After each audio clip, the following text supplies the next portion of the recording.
วันนั้นจะเป็นวันที่ดีหรือวันที่แย่ขึ้นอยู่กับสิ่งที่คุณทำหลังจากตื่นนอน1 นาทีครับวันนี้เราจะมาพูดถึงหนังสือเล่มนี้กัน One Minute Miracle Morning ครับ30กิจวัตรในยามเช้าที่จะเปลี่ยนแปลงทั้งชีวิตของคุณเลย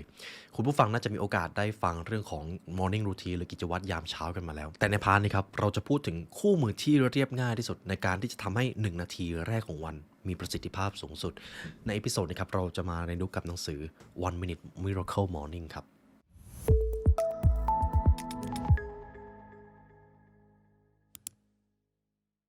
ตำราสู่ความสำเร็จและเนื้อหาพิเศษจากเรา The Library Premium Content รับชมทั้ง2ช่องทางได้แล้ววันนี้ทั้ง YouTube Membership และ www.thelibrarylearn.com เพราะการเรียนรู้จะทำให้คุณเป็นอิสระ ในเอพิโซดนี้เราจะมาพูดถึงเรื่องของ Morning Routine กันอีกครั้งหนึ่งครับ เรื่องของกิจวัตรยามเช้า ผมเองก็เป็นอีกคนหนึ่งที่ชอบแล้วก็รู้สึกว่าการมีกิจวัตรยามเช้าที่ดีมันมีผลกับความสำเร็จในวันนั้นด้วย จึงเป็นโอกาสดีครับที่ผมจะนำหนังสือเล่มนี้มาให้คุณผู้ฟังได้เรียนรู้ด้วยกัน1 นาทีปาฏิหาริย์หลังตื่นนอนครับผมเชื่อว่าหลายท่านรู้และก็อยากที่จะมีกิจวัตรที่ดียามเช้าใช่ไหมครับแต่ผมกล้าบอกเลยว่าบางครั้งมันก็ไม่ง่ายโดยเฉพาะถ้าเราไม่เคยฝึกเรื่องนี้มาก่อนเลยผมเข้าใจครับและผมจะพาคุณผู้ฟังเข้าสู่เนื้อหาเล่มนี้และจะทำให้คุณมีกิจวัตรยามเช้าที่ประสบความสำเร็จครับและเช่นเคยครับหากคุณผู้ฟังอยากได้เนื้อหาจากหนังสือ One Minute Morning Miracle ครบถ้วนคุณผู้ฟังสามารถซื้อหนังสือเล่มนี้ได้จาก The Library Shop ครับหนังสือทุกเล่มในร้านเป็นหนังสือที่พวกเราคัดเลือกเนื้อหาที่ดีที่สุดมาให้ทุกท่านครับก่อนอื่นผู้เขียนหนังสือท่านนี้ครับคุณมัตสึดะมิฮิโร่ครับเขาได้เริ่มต้นแบบนี้ว่าคุณผู้ฟังเคยถามตัวเองหรือเปล่าว่าในแต่ละวันอยากให้วันนั้นเป็นแบบไหน แน่นอนครับคำตอบของใครหลายๆท่านก็อาจจะเป็นไม่ครับเมื่อเราตื่นมาเราก็เริ่มคิดถึงเรื่องงานคิดถึงเรื่องความสัมพันธ์แต่เราอาจจะไม่ค่อยได้กลับมาทบทวนเลยว่าเราอยากให้วันหรือสิ้นสุดในวันนั้น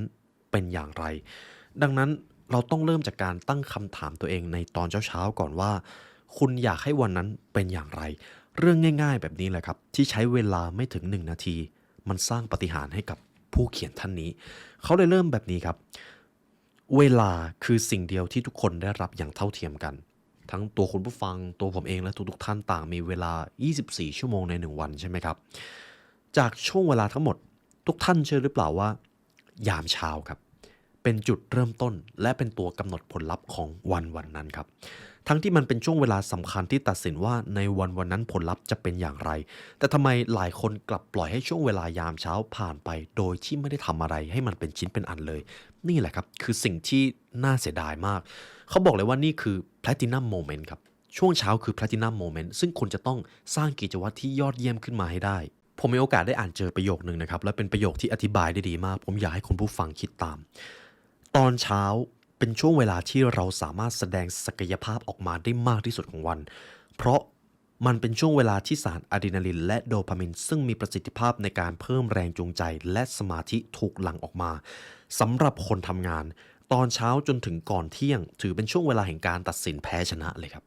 คุณจะแพ้หรือจะชนะอยู่ที่ช่วงนี้ครับ เพราะการทำงานสำคัญในช่วงเวลาดังกล่าวจะช่วยเพิ่มประสิทธิภาพในการทำงานและมันจะทำให้คุณประสบความสำเร็จนั่นเองคือต้องยอมรับว่าตัวผมเองเป็นคนที่จะมีกิจวัตรยามเช้าที่ทำงานที่มันสำคัญครับใน1 วันผมจะดูก่อนว่าผมทำอะไรในช่วงโซนสีเขียวหรือช่วงเวลาที่ผมทำอะไรได้ดีที่สุดคิดว่าดีที่สุดแล้วก็คือช่วง9 โมงถึง 11 โมงคุณผู้ฟังก็ลองดูครับช่วงพรามไทม์หรือช่วงเวลาที่คุณสมองไบรท์มากที่สุดไม่ใช่บ๊ายๆนะครับสมองโปร่งมากที่สุดคือช่วงเวลาไหน ซึ่งถ้าคุณเป็นคนทำงาน9 to 5หรือ9 โมงถึง 5 โมงยังไงมันก็เป็นช่วงเช้าครับทีนี้คุณผู้ฟังก็อาจจะสงสัยถ้าอย่างนี้ยามเช้าไอ้เจ้ายามเช้าที่ว่าเนี่ยมันกี่โมงกันแน่ผมว่าผู้เขียนหนังสือเล่มนี้อธิบายได้ดีครับเมื่อท่านพูดถึงนิสัยยามเช้าคนส่วนใหญ่ก็มักจะคิดว่าจะต้องตื่นเช้าต้องตื่นตี 5ตรงซึ่งคนที่พูดบ่อยๆก็คือผมเองครับแต่ทว่าครับหนังสือเล่มนี้ไม่ได้ต้องการจะบอกว่าคุณจะต้องตื่นเช้ามืดหรือตื่นก่อนคนอื่นไม่ใช่ครับ คุณจะตื่นนอนตอนตี 4หรือ9 โมงก็ไม่มีปัญหาตราบใดที่คุณยังไปทำงานทันเพราะยามเช้าที่ว่านี้หมายถึงตอนที่คุณตื่นขึ้นมานั่นเองโปรดเข้าใจด้วยว่าสิ่งสำคัญไม่ใช่ตื่นนอนกี่โมงแต่เป็นคุณตื่นมาแล้วคุณทำอะไรครับโอ้ผมว่าอันนี้เป็นคีย์ที่แทบจะสำคัญที่สุดที่ ทำไมคุณถึงควรมีกิจวัตรที่ดีหลังจากตื่นนอนบางท่านก็ไม่สามารถควบคุมเวลาที่จะตื่นเช้ามืดตื่นตีห้าตรงหรือตื่น6 โมงได้บางคนอาจทำงานดึกจนต้องตื่น9 โมง10 โมงแต่สิ่งที่มันสำคัญกว่านั้นคือสิ่งที่คุณทำหลังจากตื่นนั่นแหละคุณเลือกที่จะทำอะไรทีนี้ครับคุณผู้ฟังผมอยากให้ทุกท่านลองทบทวนก่อนว่าสิ่งแรกๆที่คุณทำหลังจากตื่นนอนเลยมักจะเป็นอะไรยกตัวอย่างเช่นบางท่านอาจจะตื่นมาแล้วก็จับโทรศัพท์ไถโซเชียลมีเดียเลยเวลาหายไปครึ่งชั่วโมงแล้วก็สงสัยว่าเวลามันหายไปไหนบางท่านก็อาจจะมีกิจวัตรที่ดีตื่นมาแล้วไปวิ่งก่อนไปอ่านหนังสือก่อนหรือเตรียมตัวทำงานก่อนจดไดอารี่หรือบางท่านก็อาจจะทำอาหารอะไรก็ได้ครับแล้วลองดูว่า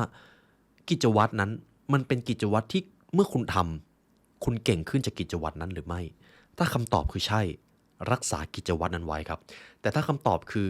เฉยๆคุณก็ไม่ได้เก่งอะไรมากขึ้นคุณก็รู้สึกว่ามันเป็นกิจวัตรที่ไม่ได้สลักสำคัญอะไรลองเปลี่ยนครับลองเปลี่ยนดูแต่ถ้าเป็นคำแนะนำจากผมครับแน่นอนผมก็จะแนะนำว่าตื่นเช้ามายืดเส้นยืดสายแล้วก็เปลี่ยนชุดวิ่งไปออกกำลังกายก่อนเพราะนั่น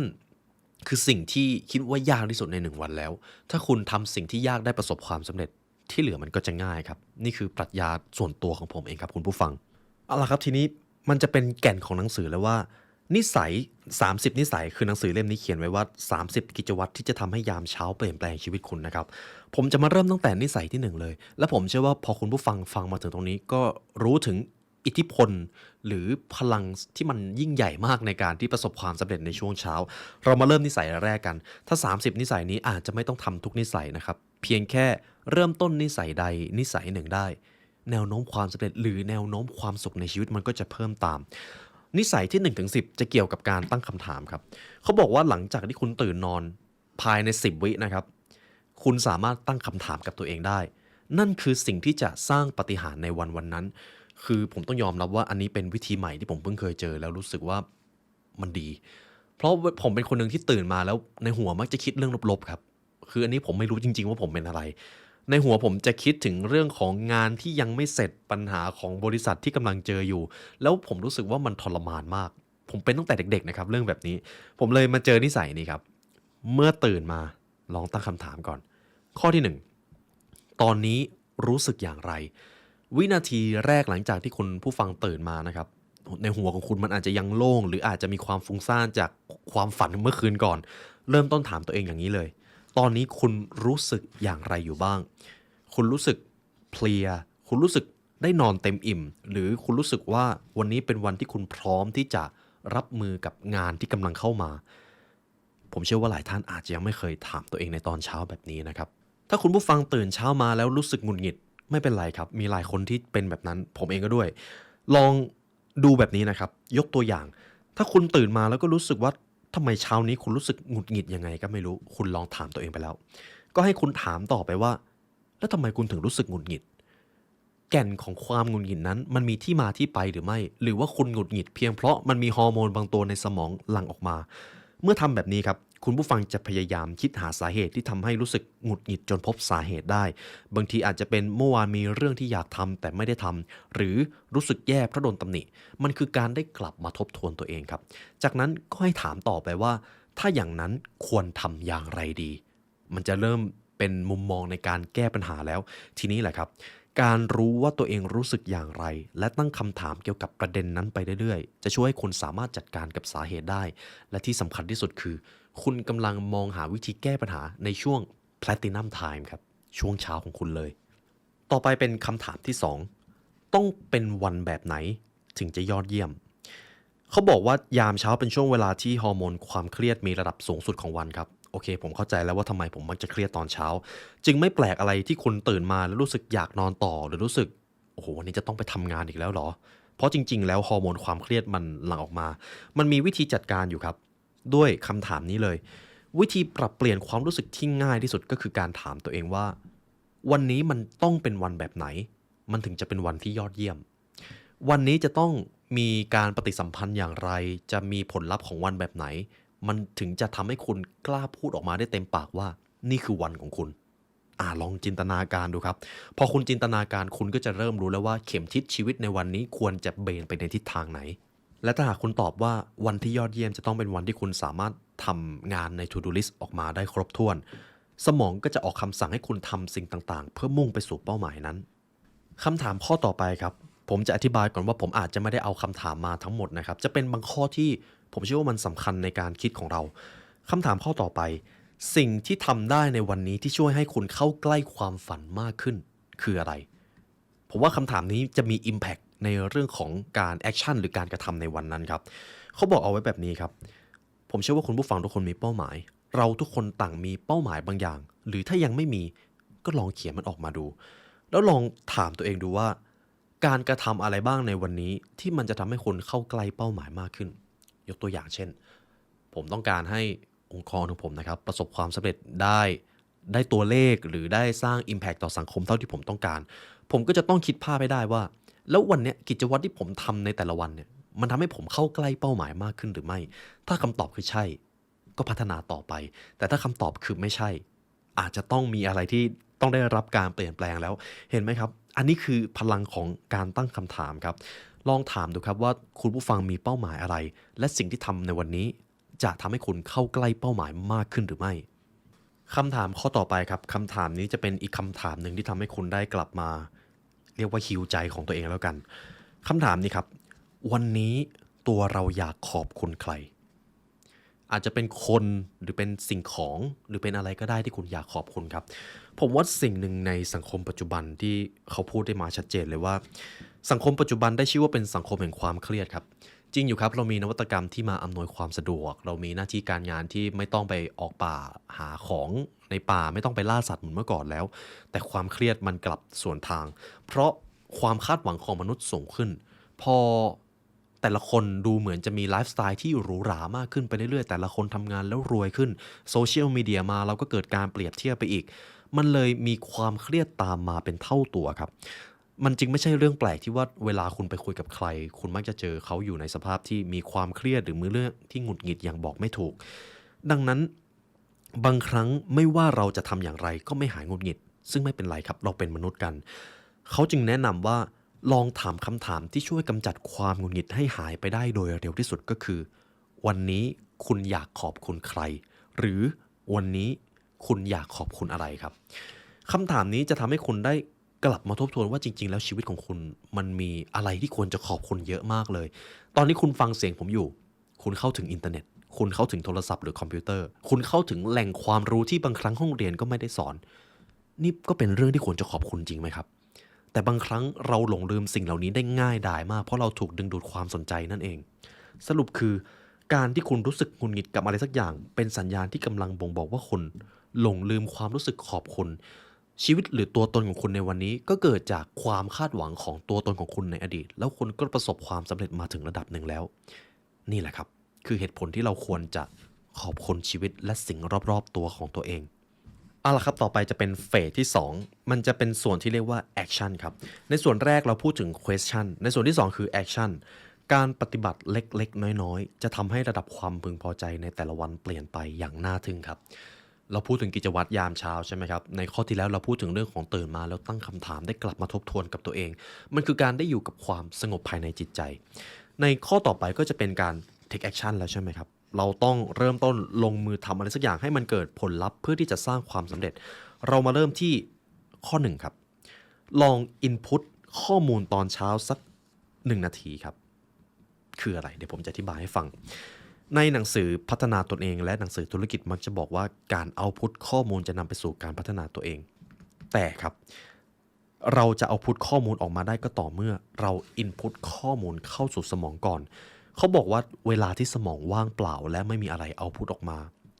เราควรอ่านหนังสือและหาความรู้ครับผู้เขียนท่านนี้เขาแนะนำว่าในช่วงแรกเริ่มของวันหลังจากที่คุณตื่นนอนดื่มน้ำแล้วอะไรเรียบร้อยหลังจากนั้น1นาทีลองอ่านหนังสือหรือเอาข้อมูลดีๆข้อมูลที่มันมีประโยชน์ในการใช้ชีวิตมาเรียนรู้ดูอันนี้เป็นคำแนะนำจากผมเองนะครับถ้าเป็นไปได้นะครับเรียนรู้จากหนังสือหรือจากไดอารี่ของคุณเอามาเขียนเอามาตั้งเป้าหมายอะไรก็ได้อย่าให้เป็นโทรศัพท์ที่เชื่อมต่อกับโซเชียลมีเดียผมเคยเป็นคนหนึ่งที่เวลาตื่นเช้ามานะครับแล้วก็จะฟังพอดแคสต์นี่แหละไม่ใช่พอดแคสต์ของตัวเองนะครับฟังเสียงตัวเองแล้วมันแปลกฟังพอดแคสต์ของคนอื่นครับแต่ฟังไปสักพักหนึ่งเริ่มเผลอไปจับโซเชียลมีเดียแอปอื่นๆแล้วก็ไหลครับผมเลยตัดปัญหาด้วยการ เปลี่ยนเป็นหนังสือดีกว่าวิธีนี้ป้องกันได้100%ถ้าผมไม่เผลอไปเปิดเครื่องนะครับจริงๆแล้วอันนี้เป็นกิจวัตรส่วนตัวของผมนะครับเวลาที่ตื่นเช้ามาก็จะอ่านหนังสือก่อนมันทำให้สมองได้อินพุตข้อมูลดีๆเข้ามานั่นเองทีนี้ครับเวลาอินพุตข้อมูลเข้าสู่สมองถ้าคุณรู้สึกประทับใจกับสิ่งที่เหนือความคาดหมายมันก็จะทำให้คุณยิ่งรู้สึกพึงพอใจมากขึ้นดังนั้นในการรับข้อมูลตอนเช้า1นาทีถ้าใช้วิธีอ่านหนังสือที่คุณไม่ค่อยได้อ่านหรือในหมวดที่คุณไม่ค่อยให้ความสนใจมาก่อนสิ่งนี้แหละครับมันจะช่วยขยายขอบเขตของชีวิตคุณให้กว้างมากขึ้นไปอีกได้ผมจะยกตัวอย่างนะครับสมมติเวลาปกติผมจะอ่านหนังสือแนวจิตวิทยาพัฒนาตัวเองแต่ในช่วงเช้าผมอาจจะเปลี่ยนแนวก็ได้ไปอ่านแนวของเศรษฐศาสตร์หรือประวัติศาสตร์ก็ได้การทำแบบนั้นจะทำให้ตัวผมเองนะครับหรือถ้าคุณผู้ฟังลองทำคุณจะรู้สึกว่าคุณได้ขยายขอบเขตความรอบรู้ของตัวเองมากขึ้นและคุณก็จะสนุกไปกับการเรียนรู้นั่นเองต่อไปเป็นการ take action อย่างที่2ครับเขียนครับเขียนความรู้สึกของตัวเองออกมาครับในช่วงเฟสที่แล้วเราพูดถึงเรื่องของการตั้งคำถามกับอารมณ์ความรู้สึกของตัวเองในเฟสนี้ถ้าคุณรู้สึกอะไรสักอย่างลองเขียนมันออกมาก็ได้ครับเขียนเป็นไดอารี่ก็ได้วันนี้คุณเจออะไรบ้างหรือเมื่อวานมีประสบการณ์อะไรบ้างที่คุณรู้สึกประทับใจแล้วยังไม่ได้เขียนลงไปในไดอารี่ลองเขียนมันออกมาครับการเขียนเป็นอีกวิธีหนึ่งที่ทำให้สิ่งที่มันรกรุงรังอยู่ในหัวของคุณได้ออกมาเป็นตัวอักษรแล้วคุณจะได้จัดระเบียบความคิดของตัวเองมากขึ้นนั่นเองต่อไปจะเป็นวิธีอีกข้อหนึ่งที่ผมอยากนำมาให้ครับมองใบหน้าของตัวเองครับมองในกระจกนั่นเองครับเขาบอกว่าตอนเช้าคุณเคยมองใบหน้าของตัวเองจริงๆจังๆบ้างหรือเปล่าหรือคุณตื่นมาแล้วคุณเจอกับความยุ่งเหยิงและต้องรีบไปทำงานเลยเมื่อถามแบบนี้ครับคนจำนวนมากเลยก็คงจะตอบว่าตอนเช้าไม่มีเวลามาว่างมองหน้าตัวเองจริงๆจังๆหรอกเขาเลยบอกว่างั้นวันพรุ่งนี้ลองตั้งใจมองใบหน้าของตัวเองดูครับเมื่อตื่นมาล้างหน้าเสร็จลองมองหน้าแล้วก็ทำเหมือนกำลังส่งกระแสจิตกับตัวเองดูคุณจะได้ทบทวนอะไรมากขึ้นครับจริงๆผมเชื่อว่าหลายท่านก็อาจจะเคยมีโมเมนต์ที่ยืนจ้องตัวเองอยู่หน้ากระจกซึ่งแนะนำว่าทำคนเดียวนะครับอย่าทำตอนอยู่กับคนเยอะๆเขาบอกว่าการที่เรายืนมองใบหน้าของตัวเองครับมันเป็นเหมือนการประเมินตัวเองเลยว่าวันนี้สภาพหน้าตาของคุณเป็นอย่างไรแจ่มใสหรือหดหู่มีพลังงานหรืออ่อนล้าอ่อนเพลียนี่แหละครับคือสิ่งที่จะทำให้คุณได้กลับมาทบทวนผมว่าจริงๆแล้วการมองหน้าตัวเองมันก็ทำให้คุณได้กลับมาทบทวนตัวเองด้วยความรู้สึกนั่นเองนิสัยข้อต่อไปครับผมชอบข้อนี้และเป็นข้อที่ผมทำบ่อยมากที่สุดเปิดผ้าม่านเพื่ออาบแดดยามเช้าข้อนี้จะเป็นการเปรียบเปรยนะครับไม่ได้เปิดผ้าม่านเพื่ออาบแดดจริงๆเขาบอกว่าในช่วงเช้านะครับการเปิดผ้าม่านก็คือพาตัวเองออกไปเจอแสงอาทิตย์ครับแน่นอนครับการออกกำลังกายที่กลางแจ้งการพาตัวเองไปเดินท่ามกลางแสงอาทิตย์จะเป็นวิธีที่คลาสสิกที่สุดและสำหรับบางท่านก็เป็นวิธีที่ยากที่สุดเหมือนกันแต่สามารถฝึกกันได้ครับค่อยๆทำอันนี้จะเป็นอีกเหตุผลหนึ่งที่ผมมักจะบอกว่าการตื่นตั้งแต่เช้ามืดแล้วไปออกกำลังกายผมว่าสิ่งนี้อาจจะเป็นตัวแปรที่สำคัญแสงแดดครับแสงแดดแสงแดดยามเช้าเขาบอกว่านี่คือยารักษาโรคและเป็นหมอที่ดีที่สุดในชีวิตของคุณแสงแดดครับถ้าเป็นประเทศไทยก็อาจจะต้องเป็นช่วงเช้านะครับถ้าช่วงเที่ยงคุณอาจจะไหม้ระดับหนึ่งเขาบอกว่าแสงแดดยามเช้าจะมีส่วนช่วยในการปรับสมดุลของนาฬิกาชีวิตถ้าคุณผู้ฟังมีโอกาสได้ไปเมืองหนาวนะครับคือต้องยอมรับว่าเมืองหนาวเขาจะสว่างช้าแล้วก็มืดไวคุณจะรู้สึกหดหู่แปลกๆคุณจะรู้สึกซึมๆแล้วคุณก็หาคำอธิบายไม่ได้ด้วยผมเชื่อว่าคนทุกคนเวลาไปอยู่เมืองหนาวที่ไม่ค่อยได้เจอแสงแดดจะเป็นแบบนั้นครับนี่แหละครับคือเหตุผลที่ว่าทำไมแสงแดดมันถึงสำคัญกับเราเหลือเกินแสงแดดเป็นตัวกำหนดนาฬิกาชีวิตหากวันนั้นคุณไม่ได้เจอแสงแดดเลยคุณจะงงครับว่าตอนนี้มันเวลา1 ทุ่มแต่ทำไมคุณไม่ได้รู้สึกว่ามันเป็น1 ทุ่มเลยมันจะรู้สึกแบบนั้นครับแสงแดดจะทำให้การสับเปลี่ยนการทำงานของระบบประสาทเป็นไปตามอย่างปกติครับและที่สำคัญที่สุดก็คือการที่คุณตื่นมาแล้วเจอแสงแดดที่มันอยู่ในช่วงเวลาที่เหมาะสมจะทำให้สารเซโรโทนินซึ่งได้ชื่อว่าเป็นฮอร์โมนแห่งความสุขหลั่งออกมามากขึ้นนั่นเองนี่แหละครับคือเหตุผลสำคัญแสงแดดยามเช้าเขาคือหมอที่ดีที่สุดแล้วเขาจึงสรุปมาให้ครับว่าถ้าคุณอยากเริ่มต้นวันใหม่อย่างมีความสุขแล้วก็มีสมดุลในชีวิตที่ดีควรอาบแดดในตอนเช้านี่คือวิธีที่ทำให้ตัวเองอารมณ์ดีแบบง่ายๆและมันได้ผลเยี่ยมครับอันนี้ผมยืนยัน100%ครับผมต่อไปนิสัยข้อนี้ครับเป็นอีกนิสัยหนึ่งที่อาจจะเป็นกับดักที่เรามักจะตกกันไปอย่าได้เปิดโทรศัพท์แบบไร้จุดหมายวงเล็บเด็ดขาดครับ คือคุณผู้ฟังครับโทรศัพท์ทุกวันนี้มันจะเชื่อมต่ออยู่กับโซเชียลมีเดียแล้วก็อินเทอร์เน็ตในแวดวงของการตลาดนะครับสิ่งที่เขาต้องการมากที่สุดนอกจากเงินก็คือเวลาของเรา เวลาเราเล่นโซเชียลมีเดียครับเขาไม่ได้ดูดเงินคุณสักบาทเลยในบางครั้งแต่เขาต้องการเวลาของคุณเขาต้องการความสนใจจากคุณดังนั้นสิ่งที่เขาจะทำให้มันเกิดขึ้นก็คือเขาจะพยายามดึงดูดความต้องการของคุณด้วยอัลกอริทึมด้วยเนื้อหาที่มันกระตุ้นความสนใจของคุณแล้วสิ่งที่มันจะตามมาก็คือคุณจะไถโทรศัพท์แบบไร้จุดหมายและมันอันตรายมากครับเพราะคุณจะได้โดพามีนที่มันราคาถูกและมันไม่ได้มีคุณภาพมา แต่ผมว่าหากให้ผมพูดถึงข้อเสียที่สำคัญที่สุดเลยก็คือคุณผู้ฟังหากเปิดโพสต์ในโซเชียลมีเดีย1โพสต์ก็คือ1หน่วยพลังงานเวลาเราถ่ายโพสต์ใหม่ๆก็เท่ากับว่าคุณกำลังสูญเสียทีละ1หน่วยพลังงานไปเรื่อยๆมันจึงเป็นเหตุผลที่ว่าทำไมเวลาคุณเล่นโซเชียลมีเดียถ่ายคลิปสั้นหรือดูอะไรที่มันเพลินๆอยู่ดีๆพลังงานมันก็หมดคุณรู้สึกเหนื่อยโดยที่ก็ตอบตัวเองไม่ได้ด้วยว่าก็ยังไม่ได้ขยับตัวอะไรแต่รู้สึกเหนื่อยนั่นแหละครับคือเหตุผล หากไม่รู้จักคัดเอาแต่ข้อมูลที่จำเป็นต่อตัวเอง คุณจะเป็นมนุษย์ที่ใช้พลังงานไปกับข้อมูลที่ไร้ประโยชน์นั่นเองครับ เขาจึงแนะนำไว้แบบนี้ครับ หากในแต่ละวันคุณมาถึงเปิดโทรศัพท์แบบไร้จุดหมาย หรือนั่งดูรายการในโทรทัศน์ไปเรื่อยเปื่อยเลย มันอาจจะแปลว่าคุณกำลังรับเอาข้อมูลที่ไม่มีประโยชน์มาใส่สมองที่สดชื่นแจ่มใสในยามเช้า และคำถามที่น่าสนใจก็คือ คุณคิดว่านั่นจะเป็นนิสัยที่จำเป็นในการสร้างตัวคนผู้ประสบความสำเร็จหรือไม่ ผมเชื่อว่าเกือบทุกท่านก็ตอบว่าไม่ครับเราควรจะใช้เวลาไปกับสิ่งที่มีประโยชน์ใช่ไหมครับและนี่ก็เป็นส่วนหลักๆที่ผมนำมาให้คุณผู้ฟังนะครับเพราะคุณผู้ฟังหลายท่านเองก็สงสัยว่าหากต้องการพัฒนากิจวัตรยามเช้ามีคู่มือหรือเครื่องมืออะไรบ้างที่สามารถนำไปใช้ได้สุดท้ายแล้วครับต้องยอมรับว่ายามเช้ามันเป็น Platinum Time ที่เราไม่ควรสูญเสียไปเลยทุกวันนี้หากมีวันไหนที่ผมตื่นสายแม้เพียงครึ่งชั่วโมงผมก็รู้สึกเสียดายแล้วครับเพราะมันเป็นช่วงเวลาที่มีค่ามากจริงๆ เพราะหลังจากช่วงเวลายามเช้าผมก็จะเจอกับความยุ่งเจอกับการประชุมเจอกับการทำงานช่วงเย็นผมก็คงไม่สามารถทำงานที่สำคัญได้เพราะสมองถูกใช้ไปหมดแล้วฉะนั้นมันก็มีแค่ช่วงเช้าแหละครับในช่วงกลางคืนผมยิ่งไม่ทำงานเลยเพราะเดี๋ยวนอนไม่หลับสุดท้ายนี้ผมจะเล่าถึงบทส่งท้ายในหนังสือเล่มนี้ให้คุณคือตัวเอกในชีวิตของตัวเองครับและคุณจะเป็นตัวเอกที่ดีที่สุดได้หรือไม่ขึ้นอยู่กับสิ่งแรกที่คุณทำหลังจากที่คุณได้หลับไหล หากชีวิตของคุณคือภาพยนตร์หนึ่งเรื่องเราทุกคนก็อยากให้มันจบแบบแฮปปี้เอนดิ้งอยากให้ตัวเราเจอกับความสำเร็จในชีวิตดังนั้นคุณคือตัวเอกในชีวิตของตัวเองไม่มีใครมาแสดงแทนคุณได้คุณเป็นคนพิเศษที่มีเพียงหนึ่งเดียวเท่านั้นดังนั้นแล้วการลงมือทำอะไรโดยไม่ได้ตัดสินใจด้วยตัวเองจะไม่ทำให้คุณรู้สึกอิ่มเอมใจหรือภาคภูมิใจอะไรทั้งสิ้นชีวิตที่มีแต่ทำตามคำสั่งหรือความคิดเห็นของคนอื่นมันดูเหมือนจะสบายครับไม่ต้องคิดอะไรเยอะแต่อีกแง่หนึ่ง มันจะทำให้คุณไม่ได้รู้สึกว่าได้ใช้ชีวิตของตัวเองเลย นี่เป็นเหตุผลว่าทำไมการมีชีวิตโดยคำนึงถึงช่วงเวลา1นาทีหรือแม้แต่1วินาทีถึงสำคัญมาก และเจ้า1วินาทีหรือ1นาทีนั้นในช่วง Platinum Time ก็คือช่วงเช้านั่นเอง นี่คือเหตุผลที่เรามาเรียนรู้หนังสือเล่มนี้กันครับ ดังนั้นครับสุดท้ายแล้วการเปลี่ยนวิธีใช้เวลาตอนเช้าจะทำให้ชีวิตของคุณเปลี่ยนไปอย่างแน่นอน อันนี้ผมกล้าบอกเลยว่ามันจะเป็นสิ่งที่เปลี่ยนแปลงชีวิตคุณแน่ๆคำถามก็คือใช้เวลาตอนเช้าอย่างไรกับใช้ชีวิตอย่างไรบางทีมันอาจจะมีความหมายเดียวกันก็ได้ดังนั้นขอให้คุณได้ใช้เวลาที่แสนวิเศษในตอนเช้าของวันพรุ่งนี้อย่างผู้ชนะครับและนี่ก็เป็นบทสรุปเนื้อหาจากหนังสือ1นาทีปาฏิหาริย์หลังตื่นนอนนะครับเช่นเคยครับทุกท่านสามารถซื้อหนังสือเล่มนี้ได้อยู่ที่ลิงก์ข้างล่างนะครับสามารถกดเข้าไปได้เลยเป็นหนังสืออีกเล่มหนึ่งที่พอผมได้อ่านแล้วรู้สึกว่ามีแรงบันดาลใจในการ